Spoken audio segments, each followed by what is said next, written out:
I didn't beg her to stay. And that changed everything.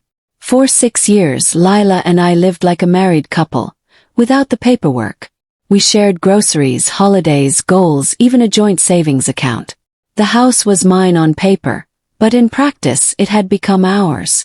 We had routines, unspoken habits, little traditions that stitched our lives together.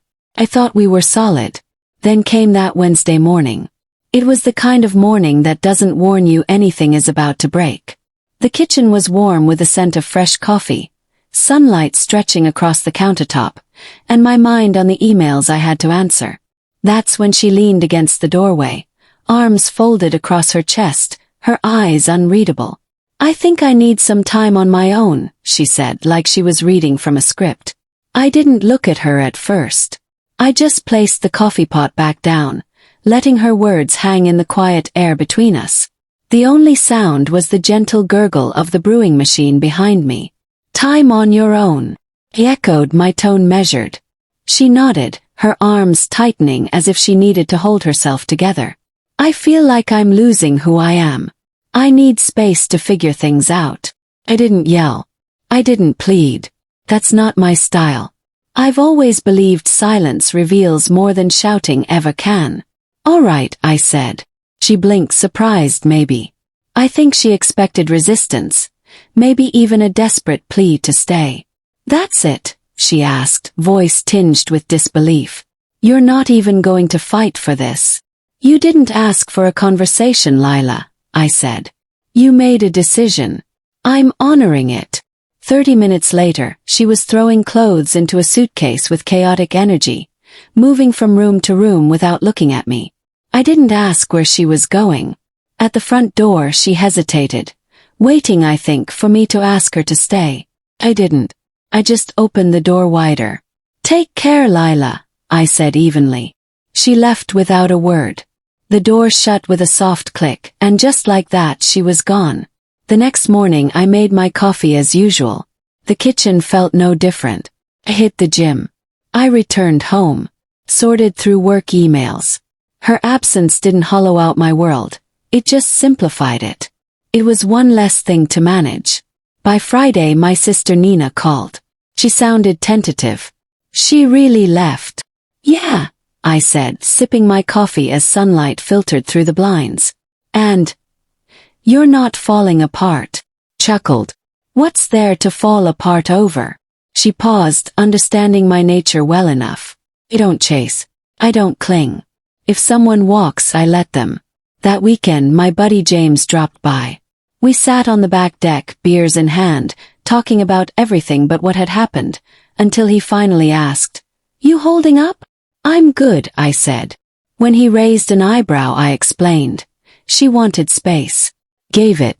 "I'm not running after someone who's unsure of me." He nodded and we moved on to other things.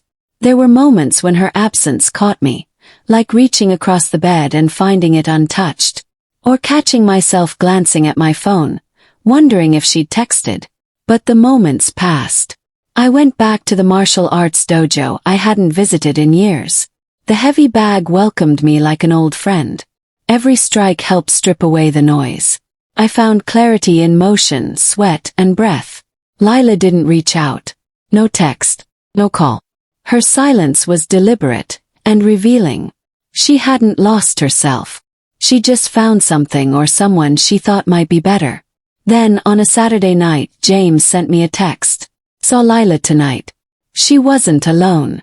Thought you should know." Called him. He'd seen her at a downtown lounge, laughing, hand resting casually on some guy's arm.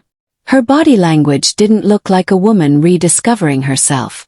It looked like someone who had simply moved on. 2 days later, Nina texted again. Her friend posted pictures. Looks like they went to a vineyard upstate. The guy's name is Evan. Sound familiar? Didn't ring a bell. But the name didn't matter. So that's what space meant. Vineyard selfies. Cozy cocktails. New connections dressed up as self-reflection. The betrayal wasn't just in her moving on. It was in how she disguised it. That night, I canceled her line from my phone plan. Removed her from the streaming services. She could have her clarity. I didn't need to finance it. I packed up the rest of her things. Novels, scarves, old trinkets she'd forgotten. I boxed it all and slid it into the hall closet. I slept better than I had in months. Week 3, the house had a new energy, mine. I converted the guest room into a study. Replaced her dull furniture choices with pieces that actually felt like me. One afternoon, I went to the dojo to cancel her membership, still tied to my card.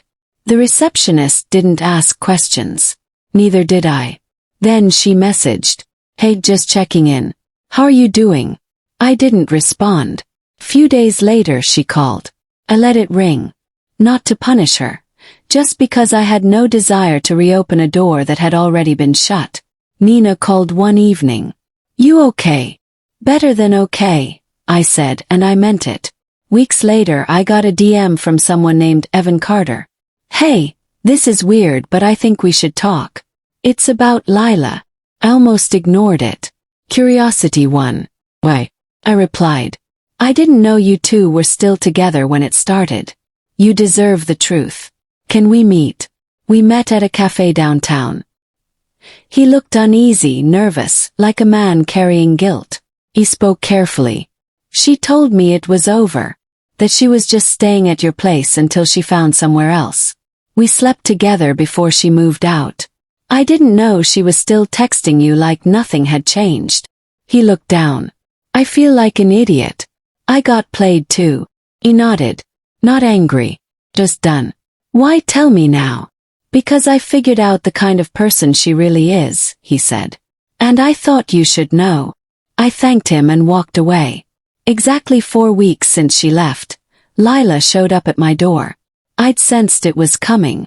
She'd waited long enough to seem serious. Just long enough to think maybe I'd soften. Open the door. She stood there, no makeup, hair pulled back, looking smaller somehow. "Hey," she said. I didn't respond. "Can we talk?" I let her in. She walked like a stranger in a house she used to own. "You've changed things," she noted. It was time. She sat gingerly, like she wasn't sure she was allowed. "I've been thinking about us." I let her talk. I already knew the script. She tried to downplay Evan, claimed it meant nothing, that she needed the distance to realize what she lost. I let her dig her own grave. Then I said, "I met Evan." She froze. "He told me everything. When it started." "What you told him?" "That you were still texting me like we were fine." Her mouth opened, no words. "You didn't think I'd talk to him," I said. "You thought I'd just take you back." Tears welled in her eyes. "I didn't stop loving you. If Evan hadn't ended things, would you still be here?" Yes. She had no answer. And that was all I needed. I stood, went to the hall closet, and handed her the box of her things. "So that's it?" she asked. "That's it," I said. "You won't even hear me out." I already did. And what I heard was someone trying to rewrite the ending they chose. "I thought you'd understand." "I do." "You thought I'd wait." Left. And that was the last time I saw her in person. A week later I closed the joint account. I'd already moved my share. Hers sat untouched. Nina called again. "Heard she's staying with a cousin. Evan ended it a while back." "You okay?" "I'm better than okay," I told her. "I've never been more clear." Lila tried one more time.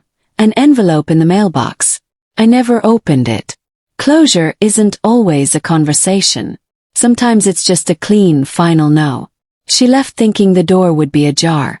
But I'd already built a new one, and it doesn't open backward.